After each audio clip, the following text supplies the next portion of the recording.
में ज़ैनब हाँ मेरे सर तेरे दा कोई नहीं बाज़ार नाज़रीन, खैरपुर के इलाके बबरुल्लो में तारीख़ी मातमी जलूस बरामद थियो। बबरुल्लो में मुहर्रमुल हराम के सिलसिले में 25 मुहर्रम ते बबरुल्लो में तारीख़ी मातमी जलूस कढियो वियो।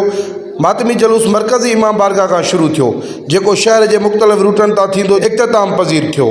बबरुल्लो में इमाम ज़ैनुल आबिदीन की याद में थींदड़ तारीख़ी मातम अज़ादारनि पारां दस्तन सीना ज़नी कई ऐं चाकुन तलवारुनि ऐं ज़ंजीरुनि जो मातम पिणु कयो वियो। मातमी जलूस की सेक्रेटरी के हवाले से खैरपुर पुलिस तरफा 1000 का वधिक पुलिस के एहलकारन की ड्यूटी लगाई वही हुई, जिन पांजा ईमानदारी से फ़राइज़ सर अंजाम दिना। उन मौके ते शहर के दाख़िली और ख़ारजी रस्तन के कंडेदार तारुन से बंद करे सेक्रेटरी जा इंतजाम सख्त किया वया। शिया रज़ाकारन तरफा जलूस में ईंदड़ वींदड़ मानुन के चेक पिणु कयो वियो। बबरुल्लो में मातमी जलूस के मौके ते शहीदन के भेटा पेश करण लाइ मजलिस अज़ा मुनक़िद कई वई, जंहिंमें आलमन ऐं ज़ाकिरन खिताब कंदे करबला के शहीदन के भेटा पेश कई।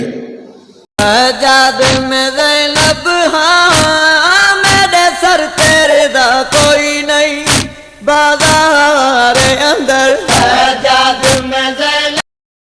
For more videos, audios and print material, visit our YouTube channel and click the bell icon. So visit now our channel Urdu Sindhi Network.